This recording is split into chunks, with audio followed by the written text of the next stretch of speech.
Howdy everybody, it's me, Austin, Sun Cave, or Mjolnir Man, or however you know me.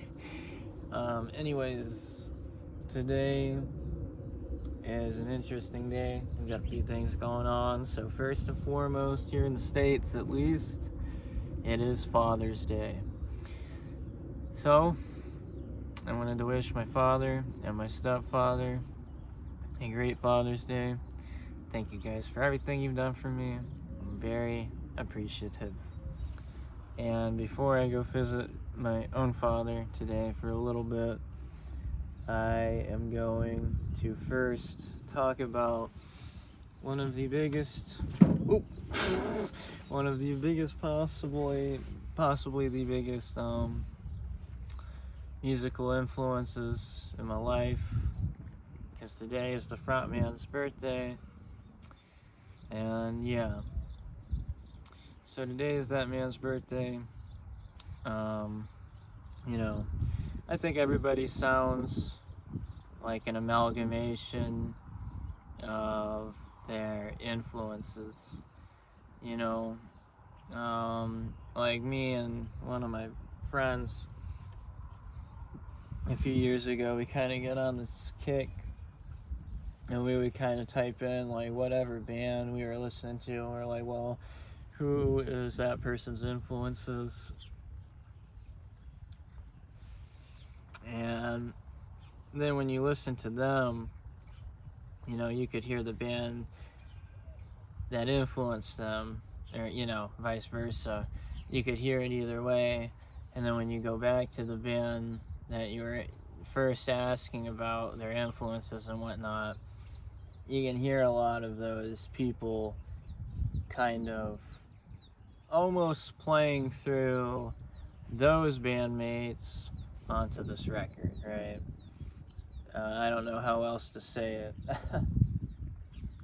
Like when you figure out that, like for instance, Kurt Cobain, it's pretty much no secret, like a lot of his influence was like the Beatles. And honestly, if you listen to his music, you can hear that. And you can typically hear when like a band's super influenced by the Beatles. It's like a distinct sound, and it's like distinct like keys and scales that are used. And or another instance, like let's say like someone's just heavily influenced by like blues or something, like you hear like a lot of like Bo Diddley or Lightning Hopkins or whoever, and their like playing style. But to me, like, my father's a big blues guy. He plays a lot of blues. But for me, blues never really spoke to me as much. And to me, I guess I was always around music that used the blues scale so much that it almost got boring to a point. And I never really thought to explore the other culture much back in the day. But one time I was playing a video game, I was 16. I was a little too young to hit the initial release for GTA 4 back in 08. I was only 11, and I honestly was more into like story-based games like Halo and whatnot. I just don't think I would have really cared for the game as much. But it is vaguely Balkan, but they do have like Russian characters in the game, but more importantly, they have Russian radio station in the game, and it's called Vladivostok FM, I think, which is basically taken right from the city's name in the far east of Russia. It's literally like the seat of the Pacific Fleet of the Russian Navy, I'm pretty sure. Um, and it's a very different place too. It's like weird. It's like a Soviet type of modern city built on top of what used to be like a tiny like Chinese fishing village almost. But in that radio station, among various Slavic acts, was a song by a band called Kino, which in English would translate to movie theater.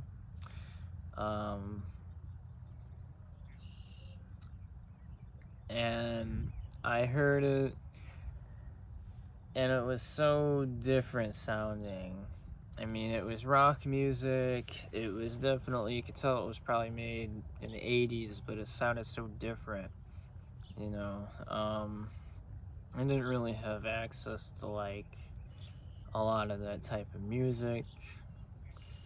Like my mom's side of the family kind of got Western and whitewashed over some time, and my dad was just, you know, kind of just like a American German guy.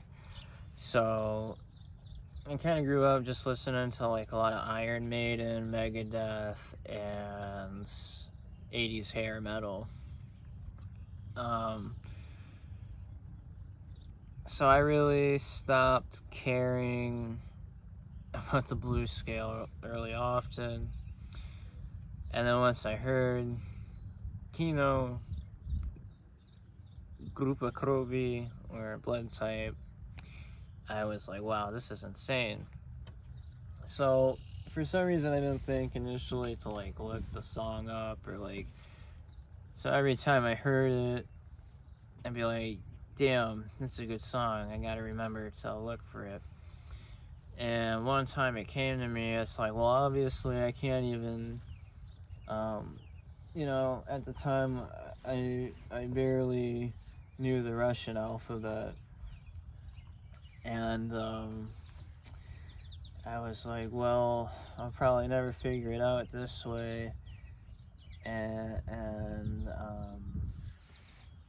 I just decided, like, one day on YouTube, I was like, okay, well, I'll just go ahead and like type in Radio Vladivostok FM full set list or whatever, and I was able to track it through there, and that's how I figured out about Kino.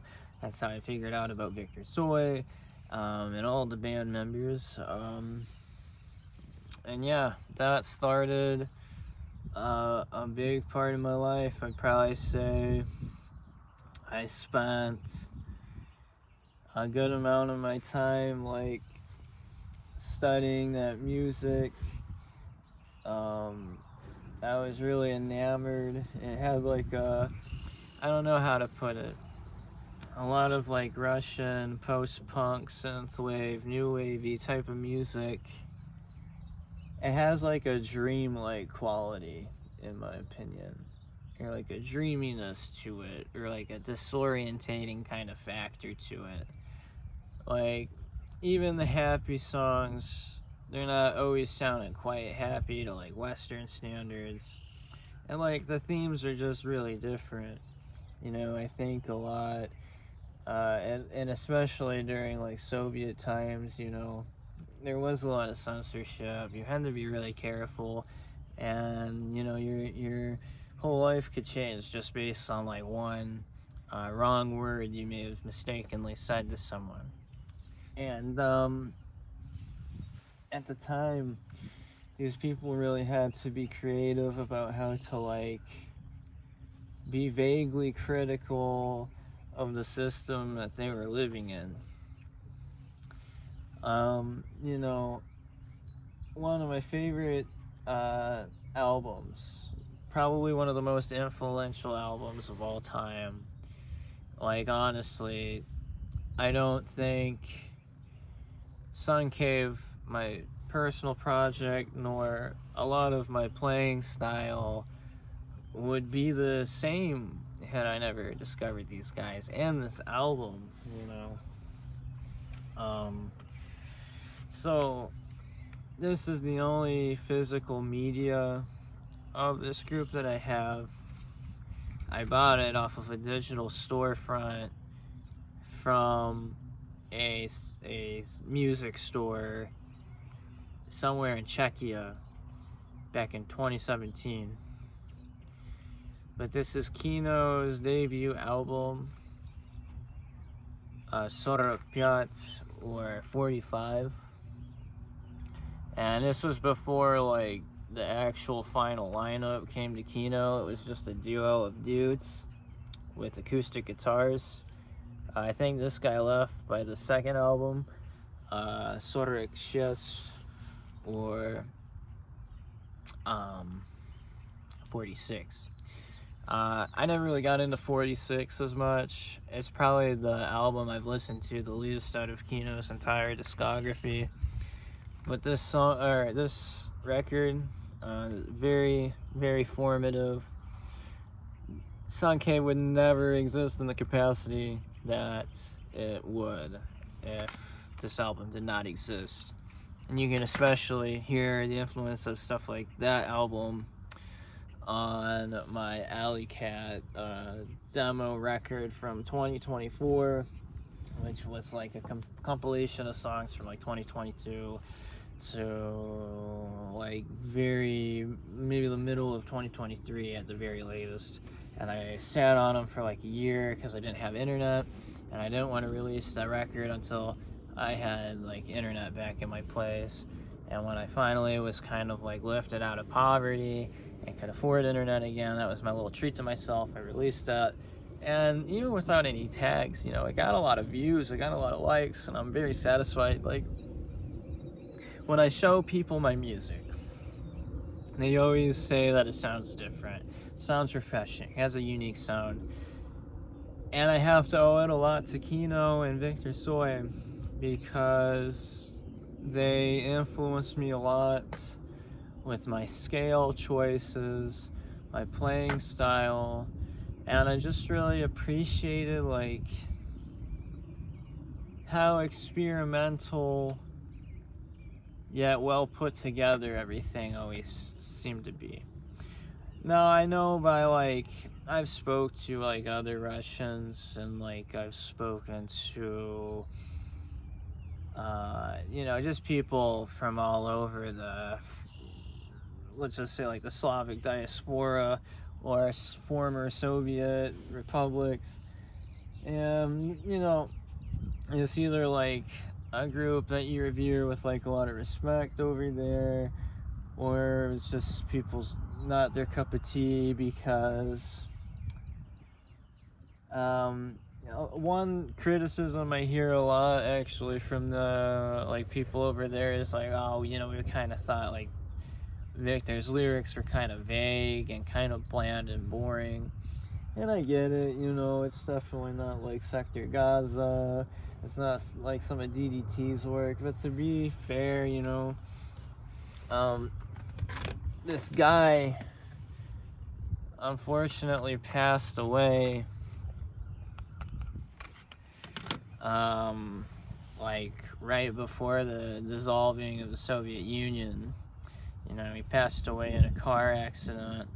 I don't recall, I think he was like 30 something, but it was tragic, you know, I guess. I mean, I don't know, because I didn't even know about the guy till a good 20 something years after his passing. So I just always appreciated it because it was like a guy with like a mixed, because he was like white and Korean, and you know, I'm like white and my mom's like heavily other things. And you know, it's cool, and it's cool to like have that kind of identification with someone. And then he just made songs and did his own thing at the end of the day.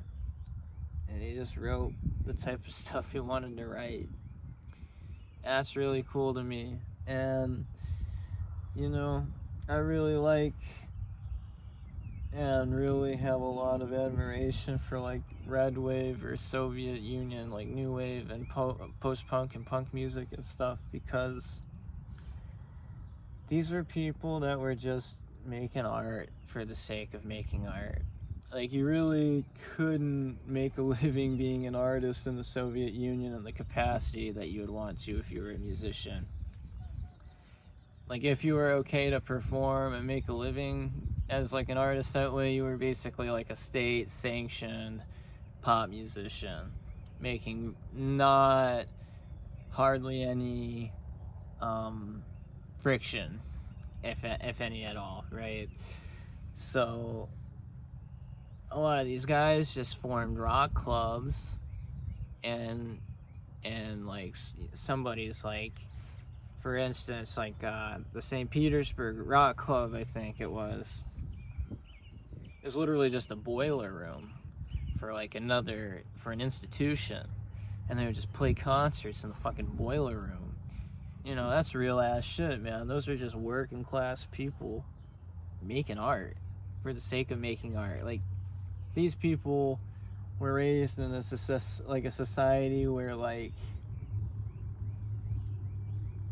everything was already predetermined for you, you know, and you could see both sides to it.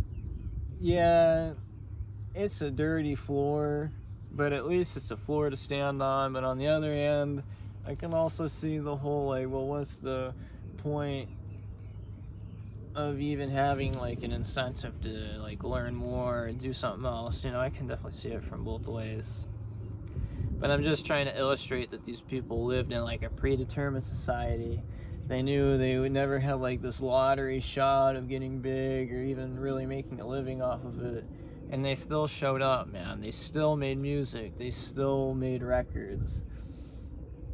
And that's awesome. So, on the birthday of Viktor Tsoi, rest in peace. Thank you for the many hours of enjoyment, for listening to your music. Thank you very much. Peace out.